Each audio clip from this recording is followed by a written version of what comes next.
This is what they do. And I'm sitting there like, ain't I the principal? We have it under control. And guess what? When I start trying to make them teach, oh, it's over. They're gonna call downtown. He's a bully. He's racially insensitive. He's arrogant. He think he know everything. Because you know the husband worked for the mayor. Her husband is the city managing director. Her husband runs the Irish mob in Boston.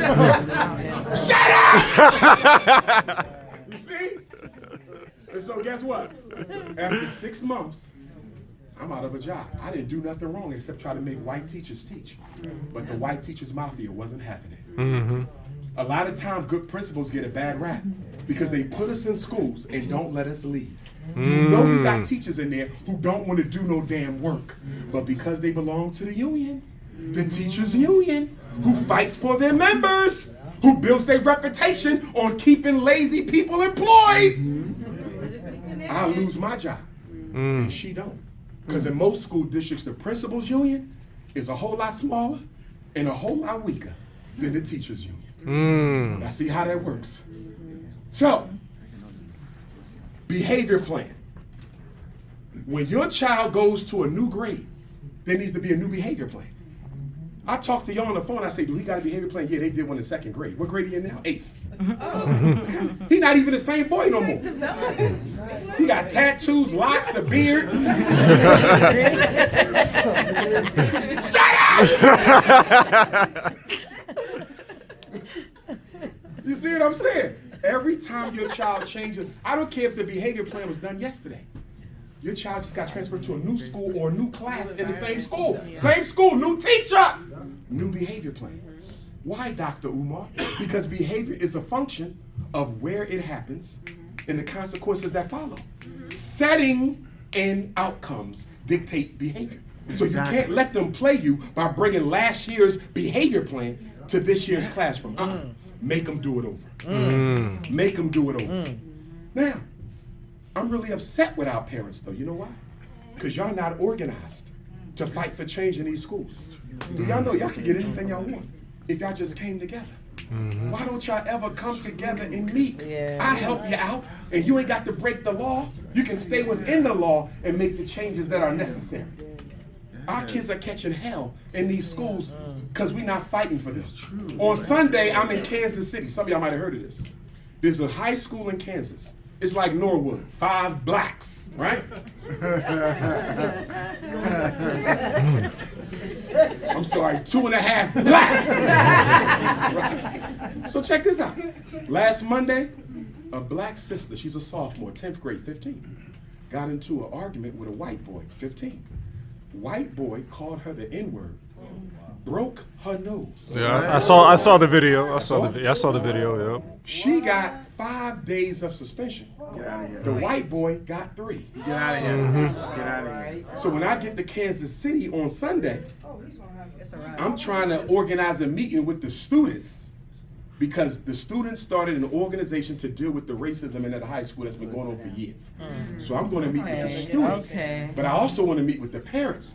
But if the parents are scared of the white folks, I'm just going to have to meet with the students because there's a lot that they can do legally and effectively to address that racism, but we got to get organized. That white boy would have never broke that girl's nose if he didn't know he would get away with it. Remember what Frederick Douglass said? He felt comfortable. Those who are whipped the easiest are always whipped the most. So in Norwood, we got to look at what do we want for our black students in Norwood. For example, if I was in charge, there would be a director of African American student success in every school district. Somebody's job to make sure the black kids succeed. Why we ain't got that?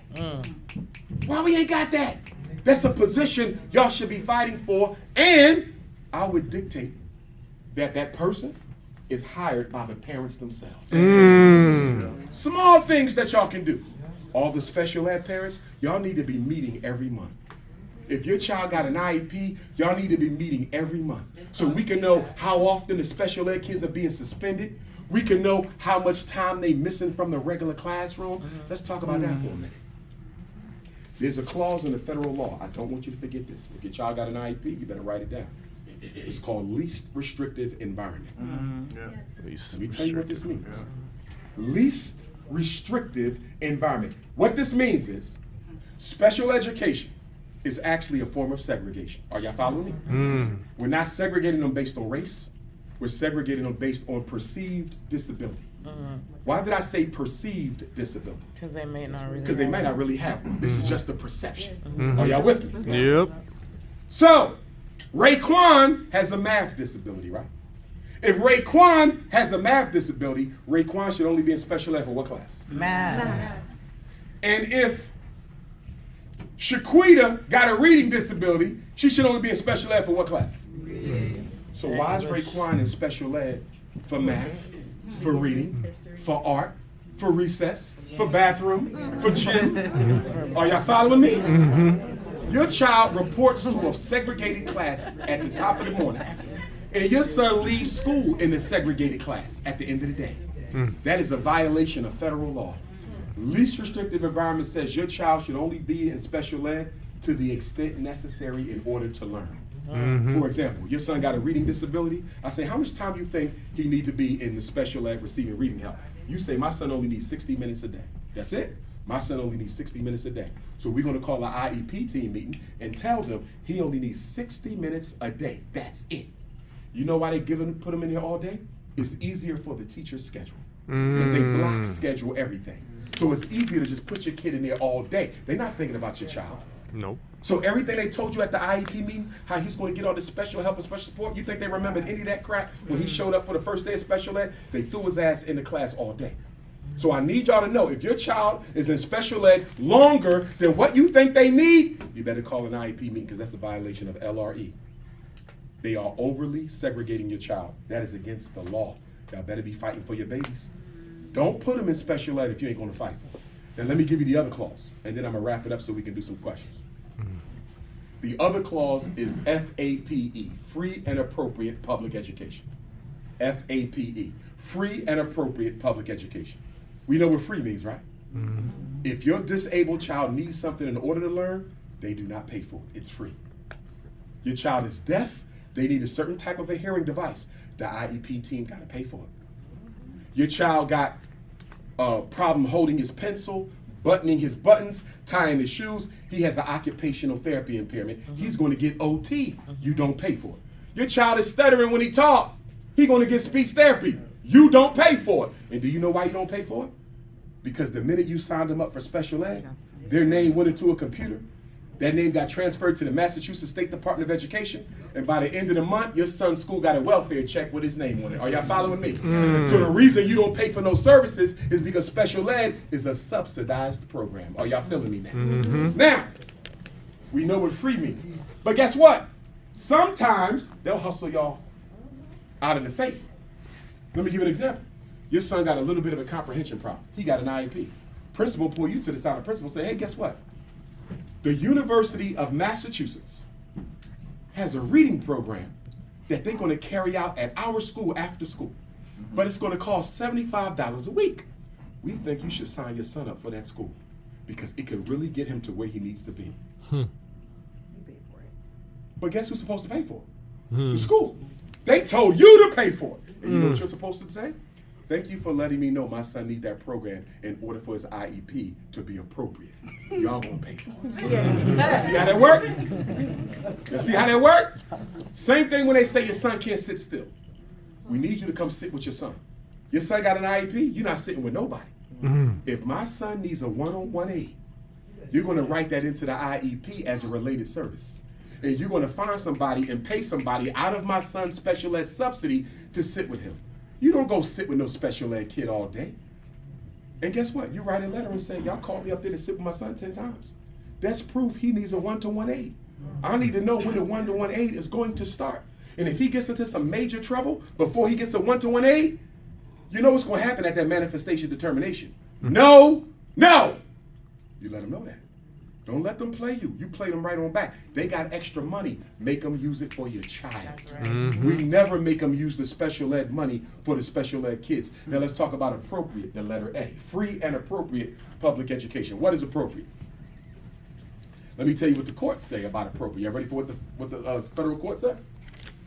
Federal court defines appropriate IEP for special ed as a learning program that is designed to derive a minimum benefit.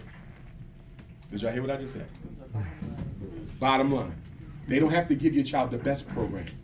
They just have to show that their program provides some benefit. Y'all see how that works? Yep. In other words, you can't come in there with a $50,000 reading program and say, if y'all spend this $50,000, my son can read in a week. It don't work like that. Nope. They don't have to give them the $50,000 reading program. They just got to show that the IEP program they got for your son does derive some benefit. It's a very low standard, but it's still a standard. And you're supposed to fight for your child whenever you think the education is not appropriate. Let me give you not appropriate. Your son been in special ed since the 2nd grade. Shame on you for putting a 2nd grader in special ed in the first place, black parent, okay? But he been in special ed since the 2nd grade. He in 8th grade, still can't read. He's not intellectually disabled. Does that sound appropriate to you? Hell no. Your child is in a special ed class all day long. He's smarter than every kid in the class, including the teacher. Does that sound appropriate to you? You see how this works? Hell no. Your child been getting speech and language therapy since they was 5 years old. Child 15 still got the same study they had when they was 5. Does that sound like appropriate to you? Hell no. Whenever you don't think your child is learning what they should be learning, it's automatically a violation of FAPE, FAPE. Every time you write a letter to the school, you better put FAPE in there. Now, for my regular ed parents, if you feel the school is discriminating against your child, he's always getting in trouble, he never gets to sign up for the electives that he wants or she, remember this, United States Department of Education, Office of Civil Rights.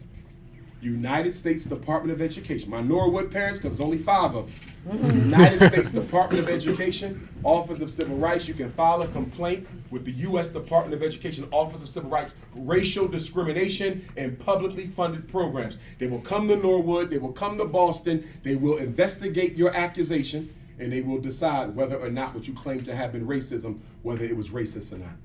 I need y'all to know that. You can always file federal complaint for investigation. Okay? Now, if your child is in special ed and they're not getting what they want, you take the school district to due process with the state of Massachusetts. And that's when you file a formal special ed grievance with your child's school district. Say, my child been in special ed 10 years, still can't read. I think it's time for them to pay for a private school. They're going to send a hearing officer to Norwood. What is a hearing officer? A hearing officer is not a judge. It's normally a retired principal, retired teacher, retired psychologist, retired superintendent who has been trained like a judge to adjudicate special ed cases. And so you'll come into a school room like this. Let's say I'm the hearing officer, right? I'm sitting up here. The school is over there with the principal, with their lawyer. The mom and dad and the community advocate is over here. And mom and dad is going to tell me why they think we hate black kids. Public school needs to pay for a private school, and the school district is going to push back. And then I'm going to say, I'm going to give y'all my decision in 2 weeks. And then I'll mail y'all the decision. Most of the time, if you stick to your guns, you'll get what you want.